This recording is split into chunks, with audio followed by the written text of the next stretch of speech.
Hello, everybody. Welcome back to the Cosmic Crusade podcast. I am your host, Jay. Hoping you are having yourself a wonderful day wherever you are, whatever you're doing, whatever is brewing and stirring in the universe for you. Hey, hi, hello, how are we? I'm evil, okay? Today, I am the devil, okay? I am feeling ah, ah, ah, a lot today. So that's my vibe. That's my energy. We're giving a little redhead moment to fuel the madness, to fuel the evil. Bitch, shit's been crazy, and we'll get into it. It's been a long time, and we'll get into it. But listen. Today, as a surprise to no one, we are going to be diving into everything from the cryptic to the mystic and all that wonderful, weird, beautiful shit in between, honey. Today we're talking about connections. I don't know the correct terminology for it. We're talking about human interaction. We are talking about forming connections, the type of connections that we do form together, the importance of community, your personal circle, your personal group of close-knit, intertwined connections with other human beings.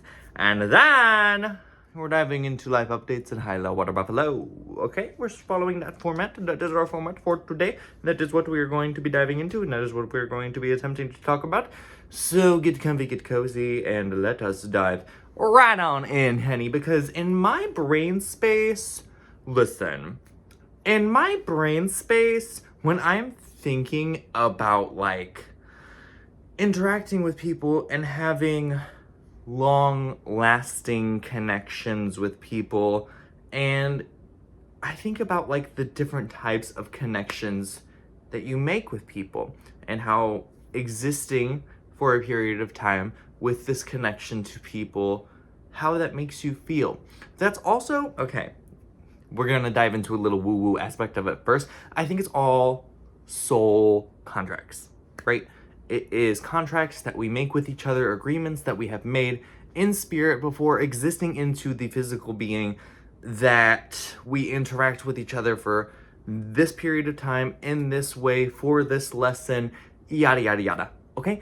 So it's kind of the idea of those connections that we form with people that are close-knit to us, because also I in my brain think of, like, soul contracts being with every single person that you interact with on a level, right? It could be a very short span of your life that you're interacting and engaging with this person, and that could have been a part of the contract, right? The contract is, I'm gonna blip in, I'm going to serve this purpose, and I'm gonna blip out. It could be something like that. Those contracts exist. But you also have, the long-term contracts where I'm supposed to be teaching you this greater, more overarching life lesson for you, or you're doing that for me, you're teaching me, I'm being the student, I need to learn this from you, from this experience, from this connection. There are these layers to what could be gained for either party, for either soul, right? We're all here to learn. But I want to speak more specifically on the ideas of, I don't know what to call it. I really truly don't know off the top of my little noggin right now what the name for it should be, but there are, like, 3 layers to it in my brain space, being like hyper independent, codependent, and then, like, more of a healed. I think healed would be like a happy middle ground in the terms of, like, how we engage and how we have those connections formed with other people, So when I am thinking of, like, the codependent side of things, right? Having a codependency relationship, having a bond where one party is codependent of the other party, right? It's kind of like, I believe that those connections are and it's all, this is sort of a nature-nurture conversation as well, through the lens of It's how you are molded as a human being. It is how your psyche, like psychologically, you have been molded. And I think also in this conversation, it's important to point out the aspect of civilization through the lens of we live in a society, right? And there are certain societal norms and, ways that you're supposed to behave. And I feel like that is sort of this overarching guideline for this type of conversation, because I think everything is rooted within what everyone else is doing at that time to kind of it's like a control, right? If you're doing a science experiment, it's like a control, what you're basing everything else off of. So that's kind of like society or like civilization as a whole, kind of the control equivalent of a science experiment in the lens of connections, right? So does any of this really matter? No, not that deeply, but we're gonna explore it anyhow. So with the codependency, I think it's how you're molded, how you're shaped. Yeah, we were saying that. And I think that pieces and parts of codependent relationships show up in how you were kind of, I don't know, it could be a childhood thing, how you were raised in childhood, how you were brought up in childhood, or it could also be like based off of previous relationships and previous connections or friendships that you have had in that way that kind of lead you to build that expectation, right? You are building that in your own brain space as this is how it should be. This is what relationships should look like. And I think we all kind of almost have our own perspective on that, right? And, there's the agreed upon norm, widespread, whatever. But we all sort of have our own takes on that. And that's what makes us unique as well. But when it's codependent, it's kind of like, I don't know, these people have always had someone to guide them. It could be someone who has been like very spoiled, or it could be someone who was less fortunate and always had a guiding hand, or it could be someone who was very close to someone who was just extremely generous, who was extremely nurturing as their personality trait that leads to the codependent tendencies in this person's brain. Sorry, I'm struggling with the camera today. I did not do my usual setup fully because I wanted to sit on the couch because I wanted to be comfortable. But codependent tendencies, that kind of looks more like, in my experience, what I've dealt with it. More of like, I'm leeching off of you. I am consistently seeking reassurance and validation and confirmation from you. And I'm really leaning into you as a guide in life, someone to give me a sense of direction, someone to validate my ideas, somebody to bounce my ideas off of. And in engaging in this conversation, I am not saying one is better than the other. Obviously, healed is the ideal middle ground that we want to exist within. But we're humans, we're imperfect, and we have actual genuine life experiences that shape us into these types of things. So I think it's just cool and interesting to explore. I'm not saying one's better than the other, yada yada. But yeah, with the codependent tendencies as well, it's something that tends to kind of lean itself more into one party giving more than the other. It's one side that is more of a giver and the other side that's more of a taker, right? The codependent personality is going to be more of grasp. I'm going to take. And it's because like that's what they were taught in terms of when they were learning to make connections and form bonds with people and friends and families and lovers. That's what they were taught. That is like how their brain is wired. That is how they have learned to make a connection, relationship, feel secure to them. Now, looking at the other end of the spectrum, you have the hyper-independence. And when you have someone who is existing in a hyper-independent space, when they have those hyper-independent tendencies, what that is more so going to look like is the doer. Okay, that is how I call it. They are the doers, hyper-independent girlies. You are going to do it yourself. You are going to try your damnedest to do everything for yourself that you possibly can. You are not going to be openly asking for and willingly accepting help. Hyper-independent bitches want to be the ones to do it. They want to do it themselves because they know they're going to do it well. In the hyper-independent mind space, it really is like, I forget what the saying, I forget how it goes, but something to the effect of, if you want something done well, you have to do it yourself. That is a hyper-independent statement right there. And within the hyper-independent life, I think when we're looking at the way that they were brought up, the way that they were molded and shaped through the connections that they were making in early learning of how you make connections with people and how to feel stable, I think when the hyper-independents were trying to engage and make connections in the way that they themselves saw fit and the way that they perceived it to be good and safe to make those bonds and connections, it was disappointing. Is that the right word? For the hyper-independence, it was kind of a letdown. Expectations weren't met.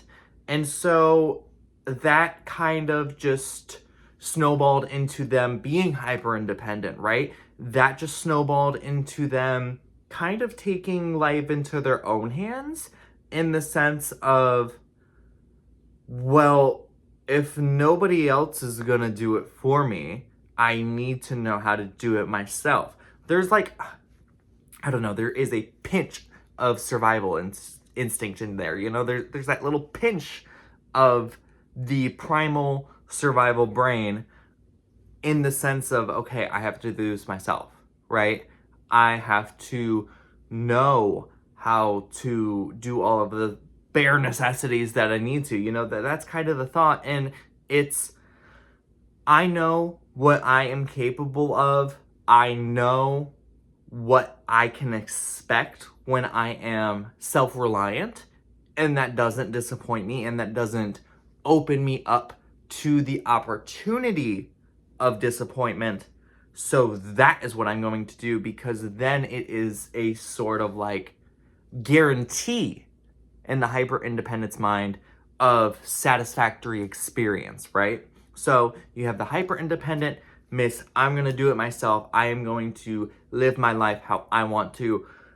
Kind of that full solo dolo rebel experience in the hyper-independent land. And then you have the codependent, which is, I don't want to be alone. Please don't leave me alone. I want to cling on to you, and I want you to show me how to do everything, and I want to exist through you, kind of thing, you know?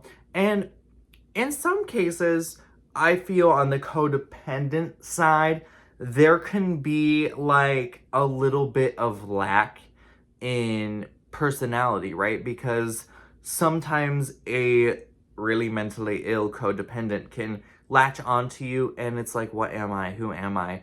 All I know is that I want to do this with you, be like you, exist through you, have that kind of vicarious life through you. So that kind of weans off of their own personal independent experience because they're codependent.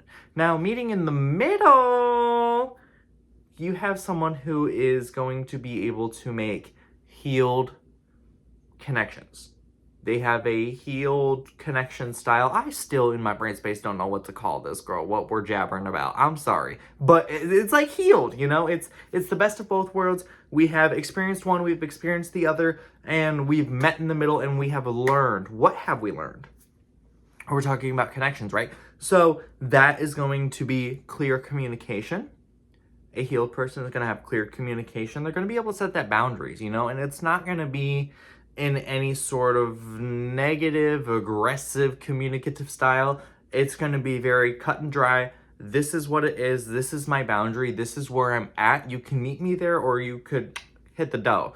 It doesn't matter to them, because they have gone through the traumatics. They have gone through the shadow work. They have learned the lesson that their soul was intended to learn through that experience of connecting with other people and forming a community. So it's vibes, babes, right? We set the boundaries, we have the communication, and we don't put as much pressure on the social connections aspect of things. It's also kind of, sprinkle in a little bit of maturing, which I think just truly is. Anytime that you're going through a lesson, anytime that you are working through some shadow work, anytime that you are trying to improve yourself, or like have the thought process of, how do I engage with others? How do I want to show up when I am attempting to engage with others? And how do I want to curate my connection personally to others? And, it's, some people learn this stuff very early on, and some people heal from this stuff very quickly. Some souls are zipping through life. Some souls have stacks on stacks on stacks of lessons that they're supposed to learn, and other souls, they don't have so much. Sometimes it takes them a lifetime to learn these types of things, and to go through it and experience it and heal from it, and to kind of get the grand picture of the great lesson of it all. But yeah, so I kind of think that's what a more healed connection style is, and just kind of the middle ground of it all. We understand when to ask for help. We feel comfortable asking for help. There's no shame in admitting a lack of knowledge. There is no shame in being new at something and learning something and asking for advice for something. It's very shameless experience when we are making those healed connections. And that brings us to the idea of community, because that is like you putting the keys in the engine, okay? Having your connection is the keys in the engine to community. And at the end of the day, us as like human beings, we're all social beings, even the antisocial, even the introvert, even the anxious. We're all social beings, because to some degree, everybody has somebody that they like. And you could even see that through the lens of like parasocial relationships and, the modern technology of today and the use of social medias, and like how vastly different connection looks these days, as opposed to, like back in the day in my childhood, what I viewed connection of people around me being very in-person social. We're meeting up when we say we meet up, and we're just going to yap in person. We don't really have the means of quick cellular, hey, let's go do this, that type of thing.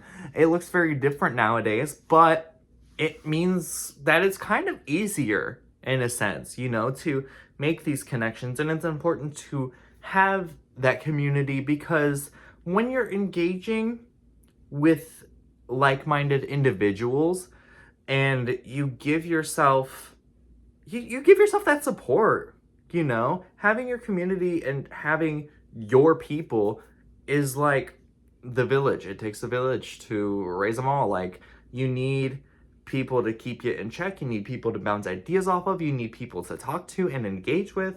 Like, I don't know how else to put it, babes. We are just social beings. That is how we are, boo. We are just social beings. And at the end of the day, I don't really think that many individuals want to go through their life existence truly alone.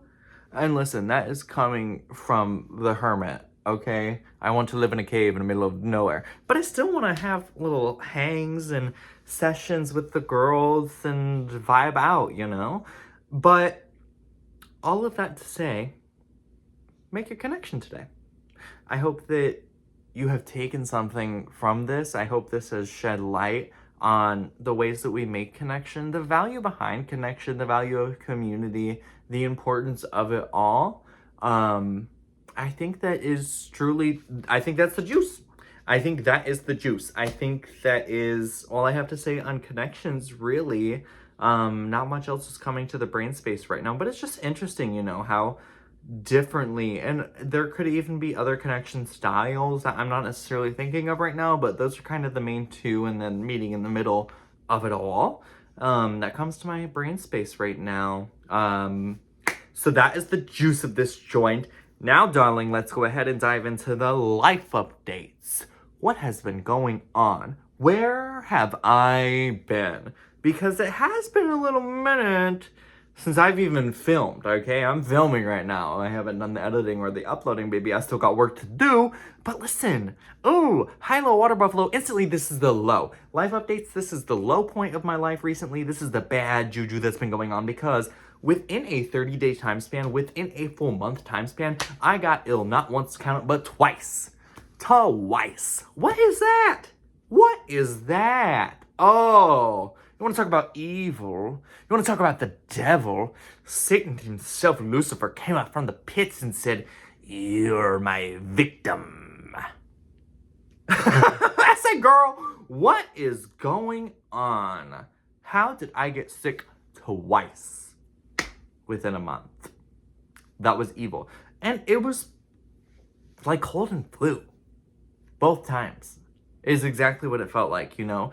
It's that I am stuffy, I am congested, I have so much mucus going on, I am cold, I am hot, call me Katy Perry, I'm having night sweats, it's the fever, it's the, I have fatigue, no energy, nowhere, okay? It was full drain drama, no energy, nowhere. I don't know what I did. I stay working out.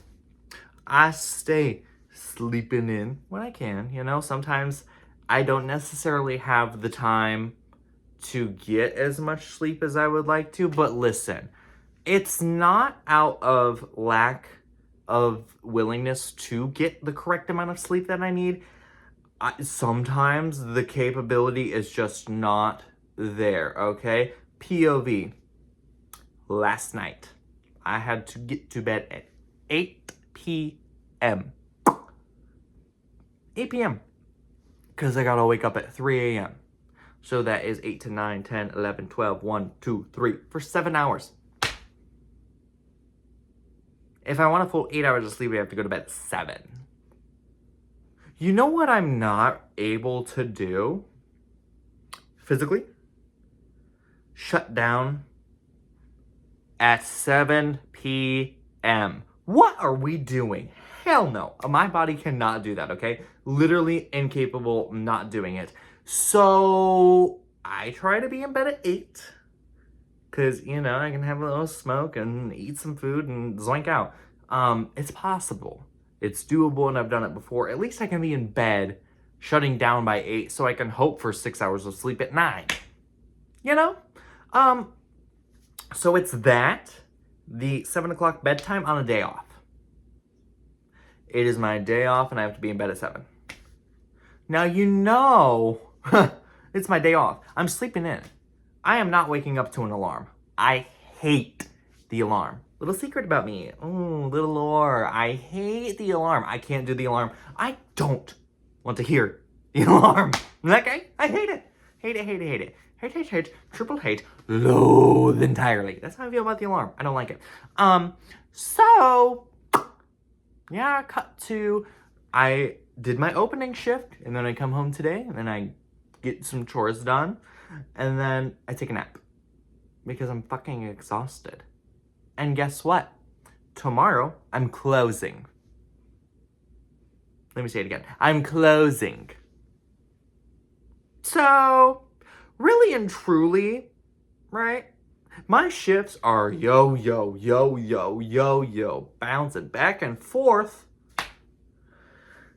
It's not my fault, okay? Like, if I could get consistent sleep in a good way, I would. Not my fault. I need money, though. That's the issue. I need the hours, though. That's the issue. So, I just Strap on my boots and get to work, boy. So that's the low, is getting ill. So much so in such a short time span. Like, really pissed me off with that one. So I'm taking fucking zinc, vitamin C, and elderberry every day now. Okay? I'm not getting down again. I am not getting down again because me and Damien are going to New York. I have so much happening in August with concerts, and then I'm gonna go see my auntie in West Virginia. Like, bitch, I got things to be doing. I ain't got time for all this sickness.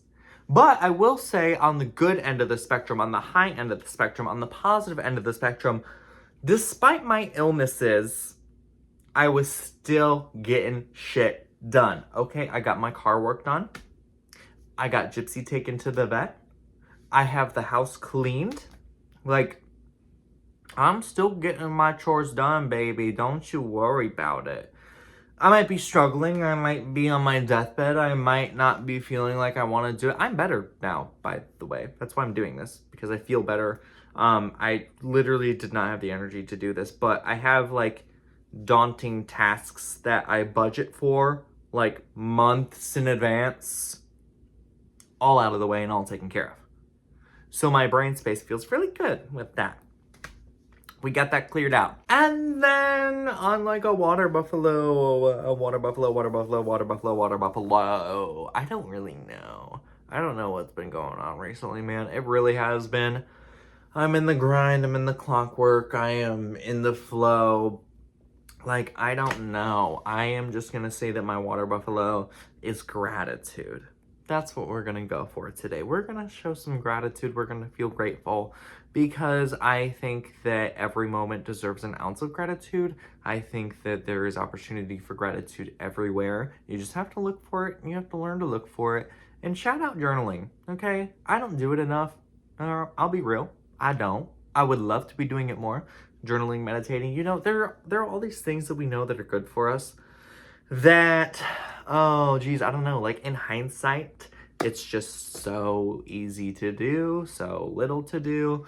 But then, like, when you're living your life and you're existing through the day, it's like, wowie, wowie mowie, the shit's crazy. I don't have time for anything anymore at all.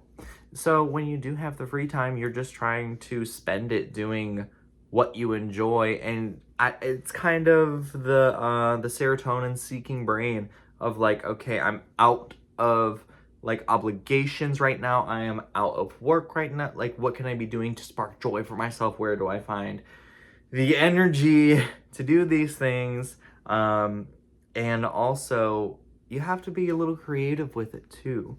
You have to find time to exist within your creativity, because if you stop the creation, if you completely annihilate your creative energy, then life just starts to dull and life just starts to get really boring and yada, yada, yada.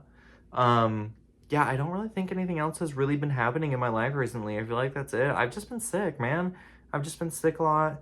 And I mean, not like a lot, like deathbed, but like in that amount of time, that feels ridiculous to be sick so much. But I've still been trying to take care of myself and get shit done, and life keeps on keeping on. You just gotta keep rolling with the punches, essentially. Because at the end of the day, that's all you can really do. Yeah, so I think that's pretty much everything for this episode. So thank you so much for watching. I hope you have enjoyed. I'm back from the grave, twice removed. We are feeling alive again, and I am excited to get back into podcasting and releasing and relinquishing my thoughts. Next time, maybe I won't sit on the couch so I can have the background back into my real life, but I needed comfort today. I needed the comfort energy. Chiron just transited into Taurus, so now we are feeling much, much, much more Taurian energy. We are feeling the energy of comfort. We are feeling the energy of the lush life, the luxe life, the indulgent life. That is what we are doing. So yeah, anyways, thanks so much for watching. I hope you have learned something. I hope you gained something, and I hope you enjoyed my little blabberings today. Until next time, my darlings, peace and love. Girl, bye.